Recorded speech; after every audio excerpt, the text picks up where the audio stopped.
नमस्कार। आज देखिए हम लोग बात करते हैं गेम ऑफ मरकरी पे। मैंने बुद्ध के जो खेल है उस पे 2 वीडियो बनाई हुई हैं, पहले आप लोगों ने देखी होंगी। Game of mercury part 1, part 2। Part 1 में हमने बात किया था कि बुद्ध जो है वो क्या-क्या चीज़ें करता है, क्या-क्या दिक्कतें दे सकता है, कैसे हम बुद्ध के जो है मार्फत बाकी ग्रहों को शांत करते हैं। मैंने पार्ट 2 में बताया था कि हाउ टू प्लीज़, आपको प्रसन्न कैसे करना है बुद्ध को। बुद्ध को क्यों प्रसन्न करना है? क्योंकि चंद्रमा और मंगल को छोड़ के ये सभी ग्रहों को संभाल लेता है। तो बुध को आपने पकड़ना है। अगर आपका शनि आपको धन नहीं देता है, राहु देव परेशान कर रहे हैं, मान लीजिए शुक्र परेशान करता है आपका, तो आपको इन सभी केस में, या शनि महाराज परेशान कर रहे हैं, तो आपको जो है बुध को पकड़ना है। तो गेम ऑफ मरकरी पार्ट 3 की हम बात करते हैं। बुध का माया जाल क्या है, इसको वो लोग देखें जिनका डाइजेस्टिव सिस्टम बढ़िया है, वो लोग देखें जिन जातकों के घर में बुध या उससे संबंधित या किसी भी ग्रह से संबंधित ऐसी समस्याएं चल रही हैं जो वो लंबे समय से जिसका निदान नहीं कर पा रहे हैं। देखिए, बुध ही, ध्यान दीजिएगा, वाणी दोष लाता है। बुध ही जो है हकलाहट की प्रॉब्लम लाता है बच्चों में आपके। बुध ही ऑटिज्म की प्रॉब्लम लाता है बच्चों में। कैसे? यहां बैठ के देखिए। बुध ही आपके संतानों में जो है मानसिक, अगर वो की दिक्कत है किसी के, तो मानसिक विकलांगता लाता है, मानसिक अपंगता लाता है। बुध ही पानी से भय या जल में मृत्यु होने का कारक है, जल से भय का। बुध ही छल दिखाता है आपके साथ होने वाला। बुध ही दिखाता है कि आपका जो है वो लाइफ में, लाइफ पार्टनर के साथ कैसी चलेगी, वैवाहिक जीवन सुखद रहेगा या इम्पोटेंसी की दिक्कत आएगी या कोई दिक्कत आएगी। बुध ही बताता है कि आपको विदेश जाना है या नहीं जाना है।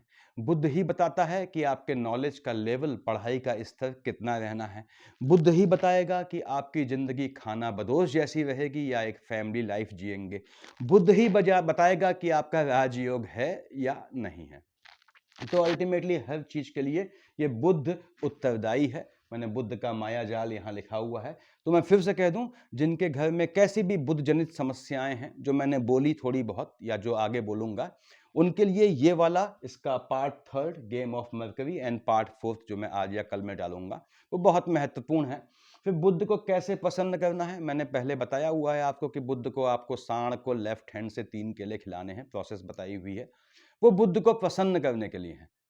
लेकिन बुध को जो है शांत करने के लिए क्या तरीके होते हैं बुध जनित समस्याओं के चलते, तो उसकी हम बात करेंगे। यहां पे मैंने बनाया हुआ है, देखिए, बुध का यंत्र 9 4 11 10 8 6 5 12 7। ये डिजिट्स का क्या मतलब होता है, ये मैं अभी जो आपका अकल्टिज्म पे वीडियो डालता हूं उस पे नेक्स्ट पार्ट बनाऊंगा, वहां समझाऊंगा आपको कि लक्ष्मी यंत्र या कोई भी यंत्र कैसे बनता है, कैसे आप घर में बना सकते हैं। ये बुध का यंत्र है। देखिए, यहां लिखा है मैंने, उत्तरा फाल्गुनी नक्षत्र बेहतर रहता है इसको धारण करने के लिए। बुधवार को बनाया जाता है या बुध को धारण किया जाता है। अनार की कलम, अनार का दाड़िम बोलते हैं कहीं कहीं, उसकी कलम से या आम की कलम से अष्टगंधा की स्याही बना के इसको लिखा जाता है, चाहे भोजपत्र पे करें, चाहे ताम पत्र पे, और चाहे आम के पन्ने में करें, वो आप पे है। वो क्यों, क्या डिफरेंस लाता है, ये सब बताऊंगा। लेकिन ये बुध को प्रसन्न करने का ये बुध का यंत्र देख लीजिए।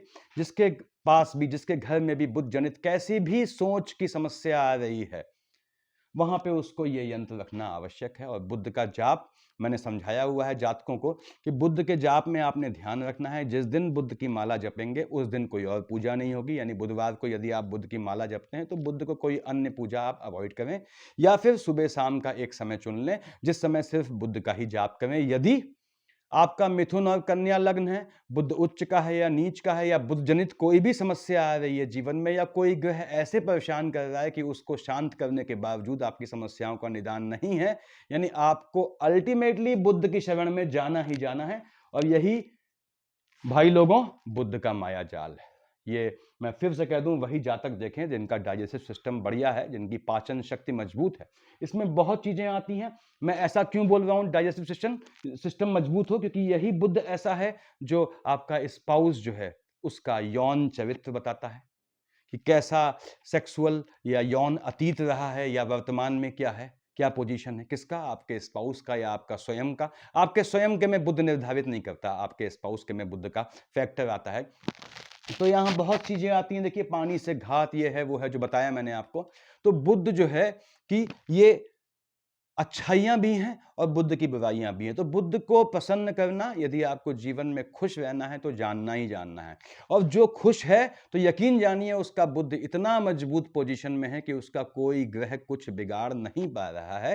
मंगल और चंद्रमा को छोड़ के बुद्ध सबको संभाल लेता है। अब आपका बुद्ध उच्च का है या नीच का है कुंडली में आपके, दैट डिपेंड्स। अब यहां पे देखिए एक चीज बताऊं मैं आपको कि ये समझिएगा इसको, ये उनके लिए है जो जीवन में जो है हॉरोस्कोप को लेके, कुंडली शास्त्र को लेके कुछ सीखना चाहते हैं। कहीं भी 3-6 लिखा है, आपने कहा साहब ये आपका 1 2 3 4 5 6। देखिए बुद्ध कहाँ का मालिक हुआ, यहाँ का मालिक हो गया, यहाँ का मालिक हो गया। किसमें? मेष लग्न वाले जातकों में ये यहाँ का मालिक है, यहाँ का मालिक है। क्यों? 3 और 6 मिथुन और कन्या का मालिक बुद्ध होता है। ठीक, ऐसे ही कुछ भी लें आप। सपोज जो सबसे ज्यादा लोग कहते हैं कि लोगों की शिकायत रहती है कि मैं कैप्रिकॉर्न के एग्जाम्पल मैक्सिमम लेता हूं, वो इसलिए नहीं लेता कि मैं यहां खुद कैप्रिकॉर्न हूं, नहीं, ऐसा कुछ नहीं है। मैं कैप्रिकॉर्न नहीं हूं, लेकिन फिर भी कैप्रिकॉर्न में वैरायटीज बहुत होती हैं। दशाओं के हेर फेर से किसी कैप्रिकॉर्न से मिलिएगा कभी आप लोग तो देखिएगा कि जीवन में बड़ी पीड़ा भी भोगते हैं और बहुत संघर्ष करते हैं। मैं कुछ लेता हूं, मैंने कहा साहब ये यहां 3 ले लिया, 3 4 5 6, यानी आपका मिथुन लग्न है, लग्न का लॉर्ड बुद्ध है, आपको तो संभालना ही संभालना है बुद्ध को। और वैसे भी जिनका 3 और 6 मिथुन कन्या नहीं है उनको भी संभालना है। अब 6 यहां आया, आपने कहा साहब 7 8 9 10 11 12 1 2। देखिए ये पोजीशन हो गई। अब बुद्ध अगर यहां बैठा है आपका, ध्यान से सुनेंगे आप, आपने कहा कन्या का बुद्ध उच्च का होता है, उच्च का हो गया, यहां लिख लिया मैंने प्लस प्लस, यानी ये उच्च का हो गया। अब ठीक सामने नीच का है, अब अगर बुद्ध यहां बैठा है तो आपका बुद्ध जो है वो नीच का हो गया। यानी बुद्ध उन चुनिंदा ग्रह में से है या अकेला ग्रह ऐसा है जो अपनी ही राशि में, देखिए यहां पे ये उच्च का हो जा रहा है। मैंने समझाया था कोई ग्रह जब उच्च या नीच का होता है वो भले ही आपको अपार धन दे दे, सुख समृद्धि दे दे, बहुतायत रूप से चीजों को या ऐश्वर्य के साधन दे दे, लेकिन जहां का मालिक होता है वहां अवश्य हलचल करता है। अब यहां पे बुद्ध अगर उच्च का बन गया तो ये क्या है, या बुद्ध यहां नीच का बन गया तो देखिए यहां बैठ के देख रहा है अपनी कन्या राशि को, यानी इस खाने में हलचल नहीं लाएगा, हाँ इसको लग्न को दौड़ाएगा। यदि आपका बुद्ध मिथुन लग्न में उच्च या नीच का हो गया है, इसको समझें कि बुद्ध आपका उच्च या नीच का है तो वहां ऊंच नीच आती है। अब ये बुद्ध कैसे इफेक्ट करता है, आपने कहा साहब बुद्ध यहां पे उच्च का है, यहां नीच का है, मैंने इसको हटा दिया थोड़ी देर। देखिए बुद्ध के साथ मान लीजिए आपका कहीं भी किसी भी लग्न में, मैंने सिर्फ मिथुन लग्न का एग्जाम्पल लिया है, आप चाहें तो इसको यहां से हटा दें ताकि कंफ्यूजन न रहे कि आपका, मैं किसी भी लग्न के लिए बात कर रहा हूं, अपनी कुंडली सामने रखेंगे तो आपके ज्ञान चक्षु यानी सारे फंडे तुरंत क्लियर हो जाएंगे, जिनको भी कुछ भी जानने की अभिलाषा है। आपने कहा साहब बुद्ध आपका बैठ गया, मान लीजिए यहां बैठा है, ठीक, ये आपका बैठा है कन्या पे, तो क्या हो गया, उच्च का हो गया। तो याद रखें उच्च का बुद्ध आपका विदेश का योग बनाता है, राजनीति का योग बनाता है, मजबूत योग, क्लास 1 ऑफिसर बनाने का योग बनाएगा, राजयोग लाता है यहां पे ये, यानी उच्च का बुद्ध आपका राजयोग लाएगा। अब यहां पे बुद्ध के साथ मान लीजिए आपका बैठ गए हैं शुक्र महाराज, ये थोड़ा चिंता का विषय हो गया कि शुक्र और बुद्ध की युति है। अब यहां 6 है तो ऑब्वियसली ठीक सामने 12 होगा। देखिए 6 7 8 9 10 11 12, यानी यहां कन्या है तो ठीक सामने मीन होगी। अब मीन है तो शुक्र बैठ गया बुद्ध के साथ, यहां बुद्ध तो हो गया भाइयों और बहनों उच्च का, और शुक्र क्या है यहां पे नीच का, ये विसंगति आ जाती है। ये बुद्ध और शुक्र की युति यदि आपके कन्या में है या मीन में है, बहुत धन दे जाती है, बहुत ऐश्वर्य के साधन दे जाती है। बुद्ध नीच का है तो नीच काम से देती है, शुक्र नीच का है तो भी नीच काम से देती है, लेकिन फ्लक्चुएशन वाले कामों से देती है। अब बुद्ध शुक्र की युति आपको धन योग देगी, लेकिन बुद्ध और शुक्र यदि एक साथ बैठे हैं, कब, कन्या में या मीन में, तो एक उच्च का हो गया एक नीच का हो गया, यानी मैरिड लाइफ में हलचल मचा देते हैं। शुक्र क्या है, वैवाहिक संबंध दिखाता है। और बुध क्या दिखाता है आपके? बुध दिखाता है आपका जो है वो न्यूट्रलिटी, उदासीनता। बुध को हम लोग नपुंसक ग्रह कहते हैं, जिसका तात्पर्य उसकी फिजिकल इंपोर्टेंसी से बिल्कुल नहीं है। मैं बहुत अपनी नॉर्मल रूटीन को, मॉडस ऑपरेंडी को छोड़ के बहुत धीमे धीमे ठंडे शब्दों में समझाता हूं, क्योंकि ये बहुत काम का टॉपिक है आप लोगों के लिए। तो बुध और शुक्र साथ बैठे हैं कब? कन्या या मीन में। तो ऑब्वियसली एक उच्च का होगा, दूसरा नीच का होगा, वैवाहिक जीवन में हलचल ले आएगा। मैरिज आपने बहुत ध्यान से करनी है। उच्च का बुध बैठा है, मैंने बताया आपको, क्लास 1 ऑफिसर का योग होता है, पॉलिटिकल लाइन का बहुत बहुत मजबूत योग होता है, और आप चाहें तो विदेश जाके काम करने का बहुत मजबूत योग होता है। विदेश जाता है जातक ऐसा, तो उसको काम धंधा और पैसा जो है वो ढूंढते हुए आता है। तो आपने देखा कि शुक्र के साथ युति इसकी धन लाभ देती है, लेकिन क्या है, शादी को, वैवाहिक जीवन में उदासीनता लाती है। अगर नॉर्मल है तब भी ऐसा होता है। और शुक्र बुध में अगर एक भी उच्च का हो गया तो दूसरा ऑब्वियसली नीच का होगा। तीसरी चीज हमने पकड़ी कि उच्च का है अगर आपका बुध, तो ये आपको विदेश, राजनीति और जो है क्लास 1 ऑफिसर, इनके मजबूत योग बनाता है। एजुकेशन वाले में देखता है, यानी कि शिक्षा वाले खाने में यहां पे बुध की दृष्टि है या उसकी राशियां हैं, यहां पे बुध, यानी बुध आपके एजुकेशन वाले खाने को देखता है या यहां के मालिक को देखता है। तो ये आपको क्या करता है? एजुकेशन के लिए आपको या आपकी संतानों को विदेश जाने का बहुत बहुत मजबूत योग बनाता है। जातक वाणी से धन कमाता है, थीसिस पीएचडी टाइप की चीजें करने का, शोध करने का बहुत मजबूत योग होता है। और यहीं पे भाइयों और बहनों, अगर बुध आपका कहीं से भी संबंध रखता है, देखिए उच्च या नीच का होके, ये इस खाने से, इस खाने से या इस खाने से, चाहे सामने से संबंध रखे चाहे कैसे भी, तो यकीन जाने कि आप शेयर मार्केट और ट्रेडिंग के लिए बने हैं। बस आपको सही समय का इंतजार करना पड़ता है, क्योंकि मैं हमेशा कहता हूं बुध न्याय का देवता होता है। वो साफ बोलता है you will do justice, I will do justice. उसको द्यूत के लिए ये बहुत मजबूत योग बनाता है यहां पे। तो बुध के आप देख रहे हैं कि कहां कहां कहां कैसे कैसे फील्ड यहां पे चेंज हो रहे हैं। मैंने बताया आपको कि ये संतानों के, देखिए यहां पे इस केस में ये रहेगा, ये आपके संतानों के, आपके स्वयं के एजुकेशन के लिए विदेश जाने का योग बनाता है। यदि आपका इस खाने में और इस खाने में बुध की शेड हो, या उसकी अंतर प्रत्यंतर में आपका बुध यहां वहां इन दोनों में से किसी को देखता हो, या आपके 5th हाउस के लॉर्ड से उसकी युति हो, तो यह एजुकेशन के लिए आपके, आपकी संतानों के विदेश जाने का बहुत मजबूत योग बनाता है। बुध, मैंने आपसे कहा कि मंगल और चंद्रमा, मंगल घनघोर दुश्मन हुआ, चंद्रमा भी दुश्मन होता है। देखिए इन दो को संभालने में असमर्थ होता है। हालांकि चंद्रमा और केतु इसके साथ बैठते हैं, इसको हाईली फ्लक्चुएटिंग कर देते हैं। देखिए तो इससे हमें दूसरी चीज क्या मालूम पड़ी? शनिदेव, राहुदेव, शुक्रदेव, आपके सूर्यदेव, इन चार को ये एक साथ संभाल लेता है। इन चार का कैसा भी दोष होगा, आप बुध को संभालिए, निश्चित रूप से ये आपको जो है बुध वहां पे सुकून दे देगा। यदि आपका शनि, राहु, शुक्र और सूर्य की जो पूजा पाठ उनको शांत नहीं कर पा रही है, उन ग्रहों की दशाओं अंतरदशाओं में आप दुख का फल भोग रहे हैं, तो ये ध्यान रखें। राजयोग प्रदाता ग्रह है। ये राजयोग में बड़ा कंफ्यूजन होता है जातकों को। राजयोग दो तरह के होते हैं, मैं आपको आज लीक से हट के बता रहा हूं। मैंने पहले ही कह दिया कि इसको वही प्रबुद्ध जो है श्रोतागण सुने जिनको कुंडली शास्त्र में इंटरेस्ट है, जो जीवन के बारे में एक्चुअली जानना चाहते हैं, क्योंकि यही बुध ये निर्धारित करता है कि पिछले जन्म में आप क्या लेके आए थे और अगले जन्म में आप क्या लेके जाएंगे, मोक्ष मिलेगा नहीं मिलेगा, ये सिर्फ बुध निर्धारित करता है। आगे बोलता हूं मैंने बताया कि जो है क्या चीज, कि आपका राजयोग कौन निर्धारित करता है? बुध निर्धारित करता है। बिल्कुल ठीक बात है। राजयोग में लोगों को कंफ्यूजन होता है, ये मैं क्लियर कर रहा हूं आप लोगों को, थोड़ा प्रवचनकर्ता बन जाता हूं। दो राजयोग होते हैं, फैमिली का राजयोग और काम धंधे का राजयोग। यानी कि नौकरी पेशा में, पैसे में, धन संपत्ति में राजयोग किसका होता है? आपने कहा साहब राजयोग कोई आईएएस है, कोई सीएम बना हुआ है, कोई हायर मंत्रालय में उच्च पद पे है, या बहुत अच्छा स्टैब्लिश साउंड बिजनेसमैन है, उनका राजयोग है। सिर्फ यहां तक राजयोग सीमित नहीं होता, राजयोग एक रिक्शे वाले का भी होता है। एक रिक्शे वाला जो जिंदगी भर रिक्शा चलाता है, अचानक उसकी लॉटरी लगती है, कुछ होता है, उसके पास 10 रिक्शों का मालिक बन जाता है, तो ये उसका भी राजयोग कहा जाएगा। एक टेम्पो चलाने वाला जो दिन भर टेम्पो चलाता है, ऐसी स्थितियां बनती हैं कि उसके 20 टेम्पो हो जाते हैं, वो बैठ के अपना मैनेज कर रहा है, ये उसका राजयोग कहलाएगा। तो राजयोग एक भिखारी का भी होता है और राजयोग एक उच्चाधिकारी का भी होता है। तो राजयोग में कंफ्यूज ना होइए कि राजयोग ये होता है, राजयोग हर फील्ड में होता है।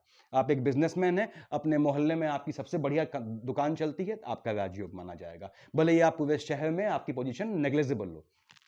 ऐसे ही फैमिली का राजयोग होता है। इन दोनों में अंतर होता है। बुध यहां बैठ के इसको देख के, या यहां बैठ के इसको देख के, या लाभ वाले खाने को दृष्ट करके, या धन वाले खाने को दृष्ट करके राजयोग देता है, जो पैसे का राजयोग होता है, धन का, धन संबंधी राजयोग होता है। अगेन इसके फैमिली के राजयोग से कोई लेना देना नहीं है। फैमिली का राजयोग क्या होता है? फैमिली का राजयोग आप देखे होंगे, सीनियर आईएएस पीसीएस है या सीनियर उच्चाधिकारी है, कोई मेल है कोई फीमेल है, बढ़िया नौकरी कर रहे हैं, मोटा पैसा कमा रहे हैं, लेकिन घर आते हैं तो स्पाउस से जीवन नरक किया हुआ है, चाहे मेल हो चाहे आप फीमेल हो।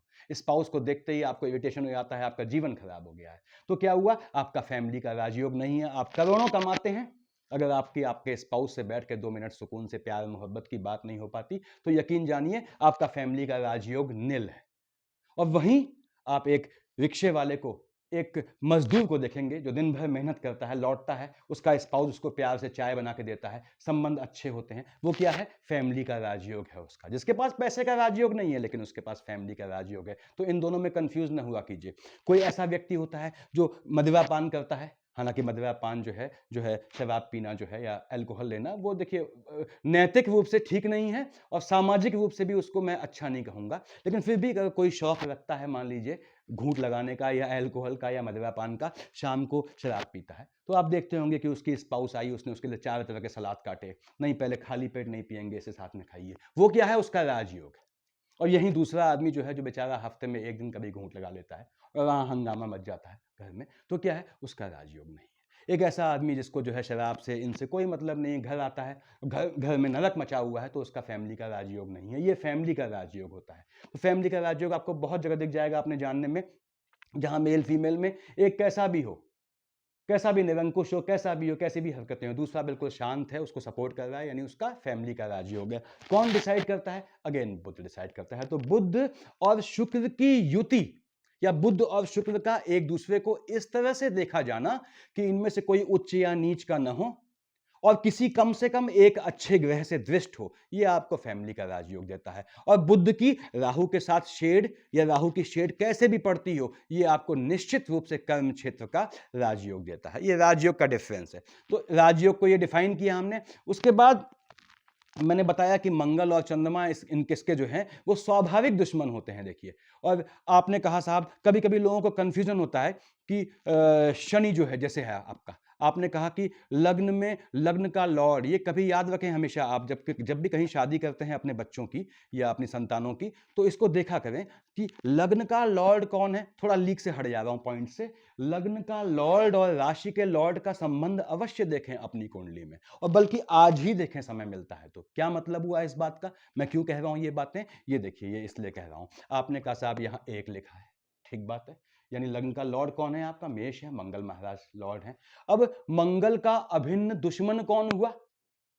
मैंने बताया मंगल बुध को, राहु को दुश्मन मानता है। अब राहु का तो स्पेसिफिक मैं कहूंगा नहीं, कोई राशि तो 1 2 3, 3 यहां आ गया, 4 5 6, 6 यहां आ गया। देखिए, ये ठीक बात है। अब ये आपका लग्न है, ठीक बात है भाइयों। और आपका मान लीजिए राशि, चंद्रमा यहां लिखा है या चंद्रमा यहां लिखा है, यानी मेष लग्न वाले जातकों, यदि आपका मिथुन या कन्या राशि है, तो लग्न का लॉर्ड मंगल राशि के लॉर्ड का घनघोर दुश्मन है। ठीक बात है। आपने कहा इसको हटा दिया। ऐसे कुछ भी ले लें आप, जो आप लेना चाह सकते हैं ले सकते हैं। यहां पे आपने कहा साहब हम, मान लीजिए आपने यहां पे लिया 10, मकर पे फिर आ गया मैं, देखिए घूम घुमा के। अब 10 का मालिक क्या है? शनि है। ठीक, अब शनि का अभिन्न दुश्मन देखिए, 10 11 12, 1 मंगल हो गया दुश्मन, 2 3 4 चंद्रमा हो गया, 5 6 7 8 ये हो गया। देखिए, यानी कि शनि का लग्न का लॉर्ड कौन है? शनि। चंद्रमा अगर यहां बैठा है मंगल की राशि में, चंद्रमा आपका यहां बैठा है, देखिए चंद्रमा आपका यहां बैठा है, चंद्रमा आपका यहां बैठा है कैप्रिकॉर्न। तो यहां पे ये समझने वाली चीजें हैं। यानी लग्न का लॉर्ड जो है, यदि राशि का लॉर्ड उसका दुश्मन है, तो जातक जीवन में इंटरनल कॉन्फ्लिक्ट्स में जरूर रहता है। अत्यधिक चिंतन, अत्यधिक सोचना, उसके लग्न और राशि के लॉर्ड में ही आपस में जीवन पर्यंत विवाद होता रहता है। तो यहां पे क्या है, जातक को बहुत सुखद रिजल्ट नहीं मिलता। यहां बैठा है चंद्रमा, वैसे ही कैप्रिकॉर्न एसेंडेंट है। आप जानते हैं स्पाउस का मूड स्विंग का नेचर रहता है, मूड स्विंग शूट कर जाता है।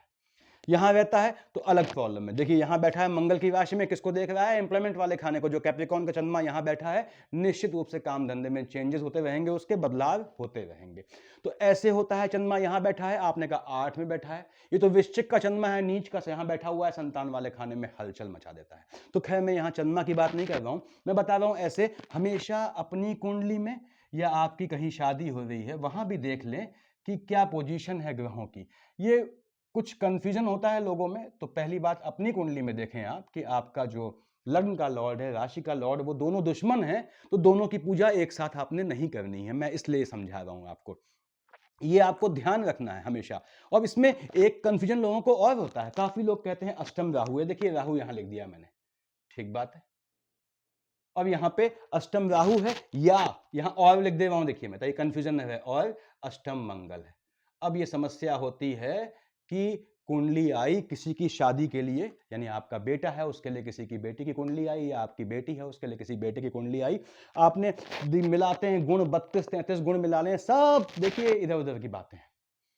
क्या देखना है, नाड़ी दोष देखना है। उसके बाद मंगल की शेड देख लें। मैंने बताया है मंगल, ये हमेशा याद रखें, यदि मंगल आपका डबल मार्केश है तो आपका स्पाउस जो है, या आपके बेटे या बेटी का स्पाउस जिसका भी मंगल डबल मार्केश है, उससे हैवी मंगली होगा तो घात हो जाएगा। ये मैं हमेशा कहता हूं।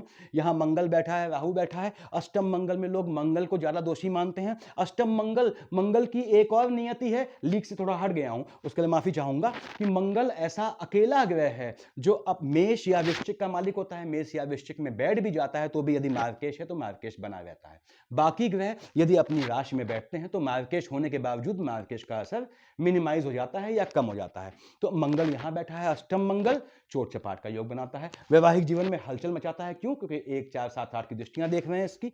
उसके बाद ये क्या उतना ही घातक है? देखिए अष्टम मंगल में आप ज्यादा परेशान होते हैं शादी में, जबकि मैं बताऊंगा आपको कि विवाह करते समय अपने बच्चों के आप ये जरूर देख लें कि अष्टम राहु तो नहीं है। यदि अष्टम राहु है सामने वाले पक्ष का, तो भाइयों और बहनों, यानी आप लोग ये देखें कि राहु की दशा उसकी निकल जानी चाहिए, या फिर इतनी एज में हो, इस एज में राहु आए जब बिल्कुल बुढ़ा हो जाए, यानी 80 साल के बाद राहु आ रहे हैं तो क्या बिगाड़ेंगे, या बचपन में निकल गई, तब ऐसे जातक से शादी करें। तो फिर जिसकी अष्टम राहु, उससे शादी कौन करेगा? अष्टम राहु में यहां अगर राहु के दुश्मन ग्रह 1 आ गया, 8 आ गया, सूर्य आ गया, यानी 5 आ गया, तो क्या है, ये अष्टम राहु घात का योग देता है, मंगल चोट का योग देता है। मैंने बताया राहु देव में अगर मार्केश आता है तो याद रखें जातक अचैतन्यावस्था में, यानी कि बेहोशी की अवस्था में जाता है। खैर उतना डीप नहीं जाना चाहिए। तो ये याद रखें कि अष्टम राहु से अगर आप शादी कर रहे हैं तो आपका बुध जो है बहुत बेहतर तरीके से बैलेंस करना चाहिए इस चीज को, तब आप शादी कर सकते हैं इनसे। तो खैर हम थोड़ा टॉपिक से हट गए थे। अल्टीमेटली बुध के ही महिमा बता रहा हूं मैं। ये बुध ही है जो बताता है कि आपका कोर्ट केस होगा जीवन में या नहीं होगा किसी भी मामले में।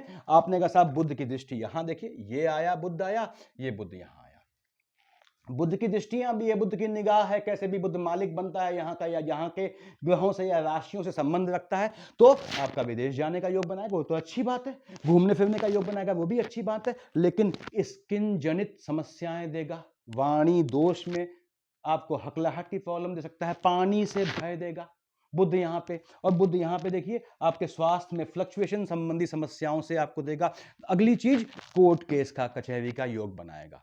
अब बुध ही बताता है कि आप पे लगाया गया, अगर आप सपोज आपका कोर्ट कचहरी का केस आपके स्पाउस से है तो बुध बताता है कि वो केस आप पे फर्जी लगा है, ये वास्तव में कुछ गड़बड़ हुई है। यानी बुध ही निर्धारित करता है कि आप पे जो है जीवन काल में जो भी कोर्ट केस होगा वो फर्जी होगा, अगर स्पाउस की साइड से है या वो असली है। पैतृक संपत्ति का योग बनाता है, पैतृक संपत्ति आपको कोर्ट केस के थ्रू हासिल होने का बुध यहाँ योग बनाता है। ये बुध की मैं गुण बता रहा हूं कि संतति वाले खाने को हटा दिया मैंने इसको, चलिए संतति वाले खाने को देखता है या वहां से संबंध रखता है, फीमेल चाइल्ड का योग बनता है, बेटियां होती हैं आपकी, अच्छी बात है। अगर सिर्फ बेटियां होती हैं, आपको बेटा चाहिए, तो बुध को रिवर्स उल्टे ऑर्डर में शांत करना है, जो मैं बताऊंगा इस वीडियो में या इसके अगले वाले वीडियो में। कैसे आपकी बेटियां बेटियां हो गई, आप बेटा चाहते हैं या बेटे बेटे हो रहे हैं, तो फिर बुध को प्रसन्न करना पड़ेगा आपको बेटी को बेटी की चाहत में। तो दोनों केसेस में आपको बताऊंगा कैसे करना है। तो बुध आपके कोर्ट केस के भी योग बनाता है और ये कन्या संतति के आपका मजबूत योग बनाता है, देखिए फीमेल चाइल्ड का, ये बुध का खेल है। उसके बाद बुध आपका भ्रमण योग बनाता है, स्थान बदलता है, स्थान परिवर्तन योग बनाता है। ये बुध ही है जो आपको खाना बदोश बनाता है। कहां? 12th हाउस में निगाह रख के या 6 पे निगाह रख के। खाना बदोश समझते होंगे आप लोग, जिनका कोई एक ठिकाना ना हो। और बुध ये है जो आपका स्थान परिवर्तन करवाता है, यहां बैठ के या इसको देख के, इसको देख के बोला है मैंने, 4th हाउस को देख के या 12th को देख के। और बुध ही आपका विदेश की यात्रा में योगदान देता है। बुध ही है जो आपको, आपका बुध ये कि यहां का मालिक, यहां का मालिक, यहां का मालिक, आपके कहां 10th का मालिक जो है, 11th का मालिक, 9th का मालिक बुध है, या इनको देखता है सामने से। तो ये बुध ही है जो आपको कला के क्षेत्र में डालता है, जो आपको गारमेंट्स के काम में बहुत सक्सेस देता है, जो आपको जमीन के काम में, लाइजनिंग के काम में, वाणी से बोलने के काम में, ठगी के काम में, ये आपको बहुत सक्सेस देता है। तो ये सारा किया धरा किसका है? ये बुध का है। बुध ही आपको विदेश भेजता है, कहां? यहां बैठ के देखिए, बुध ही आपको योग बनाएगा विदेश का, या देखता है, या इनके मालिक को देखता है, या इन ग्रहों से दृष्टि रखता है, विदेश का योग बनाएगा। बुध ही यहां बैठ के आपको स्किन प्रॉब्लम देगा, बुध ही यहां बैठ के आपको पानी से खतरा देगा, या वाणी दोष से बोलते हैं, बोलने में जो दोष होता है वो लाएगा। तो ये बुध महाराज का किया धरा है यहाँ पे, इसको हम हटाते हैं। ये जो मैंने यंत्र बनाया हुआ है, ये यंत्र कैसे बनाते हैं मैं बताऊंगा आप लोगों को। कब आपको इसको राख से बनाना है, कब बिल्कुल अगर आप पीड़ित हो तो आपको शमशान घाट से राख लाके बनाना है, वो भी मैं बताऊंगा आपको। देखिए, तो पानी से खतरा है, आपने कहा, जैसे समझाता हूं आपको, आपको दिखता है पानी से खतरा है आपको जीवन में, बुध यहाँ या यहाँ बैठा है, बुध यहाँ या यहाँ बैठा है, देखिए नीच का होकर बैठा है, और बुध दृष्टिगत है नीच ग्रहों से या एनिमीज से, तो आपको जो है पानी से खतरा होता है, पानी आपको दूसरा मौका नहीं देता है। ऐसे में आपको बुध को शांत करना पड़ता है।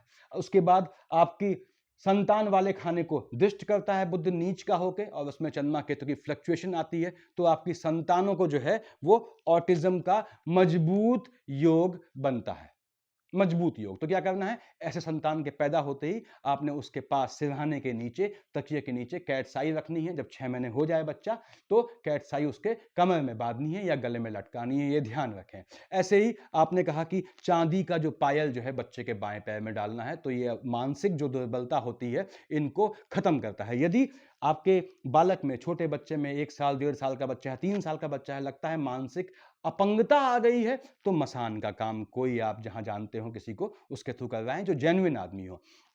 देखिए, मैं मानता हूं कि इस काम में ठगी बहुत है, बदमाशी बहुत है, लेकिन जेन्युइन आदमी भी हैं, और आप लोग समझते हैं कि कुछ अच्छे लोगों के चलते ही पूरी सृष्टि टिकी हुई है। उसके बाद नपुंसकता की पोजीशन में आपका, अगर इंपोर्टेंसी की पोजीशन है आपको लगता है, या आपकी संतान में ऐसा लगता है आपको, तो हिजड़ों को कपड़ा दान दे, उत्तरीय दान दे। मैंने बताया हुआ है आप लोगों को कि हिजड़ों को आपको बुधवार को, इस केस में नपुंसकता के केस में बुधवार को उत्तरीय दान देना है। उसके बाद हकलाना, इन सब की प्रॉब्लम है, या इस तरह की जो है प्रॉब्लम आती है, या और बच्चे हैं और बुध जनित बीमारियां हैं दिमाग की, मस्तिष्क की, तो आपने क्या है कि लड्डू चढ़ाने हैं भगवान को। और बुधवार को जो है आपको भगवान को लड्डू चढ़ाने हैं। लड्डू चढ़ाने में मैं बताऊं आपको कि आप लोग बड़ा कंफ्यूज रहते हैं। जो आप दुकान से लड्डू लाते हैं, जो वो लड्डू बनाता है, अगर मशीन से नहीं बनते हैं तो अलग बात है। जो वो लड्डू लाता है, वो लड्डू ऐसे बनाते हैं, देखिए। और लड्डू सिंगल हाथ से नहीं बनाए जाते, सिंगल हाथ से बनाने में वो पिंड बन जाता है। तो जो आदमी मिठाई की दुकानों में लड्डू बना के बेचते हैं, गोल गोल रखते हैं आपको हाथ से, वो एक हाथ से बनाते हैं,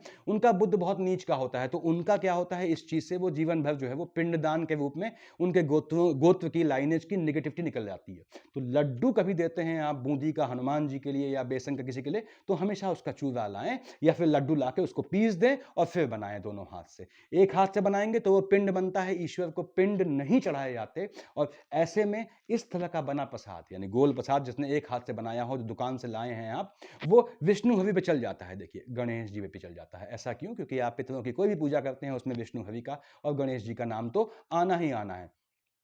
तो ये मैंने बताया आपको कब ये राजयोग देता है बुध, कब कौन सा राजयोग देता है। समाज की जो यौन जनित विसंगतियां हैं, आपको हैरानी होगी उनके पीछे कौन, उन कुरीतियों के पीछे कौन उत्तरदायी है? सिर्फ बुध महाराज उत्तरदायी हैं। ये फैमिली में क्लेश की भूमिका बुध लाता है। अविवाहित रहना है जातक का, जातक अनमैरिड है, कौन लाता है? बुध लाता है। अविवाहित वो अपने शरीर के दोषों के यानी इम्पोटेंसी के चलते है, या रिलक्टेंसी के चलते है, या संन्यास की विचारधारा से प्रेरित है इसलिए अविवाहित है, अनमैरिड है, या फिर वो ये सोच रखता हो कि जब समाज में सब कुछ मिल जाता है तो उसके लिए विवाह करने की क्या जरूरत, यानी लंपटता जिसे बोलते हैं वो है। वो सब कौन डिसाइड करता है? बुध डिसाइड करता है। याद रखें कि बुध ही आप पे आक्षेप लगाता है और बुध ही आपको झूठे आक्षेप में आरोपित करता है। बुध अगर फ्लक्चुएटिंग है, चंद्रमा केतु से दृष्ट है या देखता है उसे, तो आपको बहुत सावधानी बरतनी है। अब कैसे, कौन सी बीमारी में आपने क्या सावधानी बरतनी है बताऊंगा मैं यहाँ पे। तो याद रखें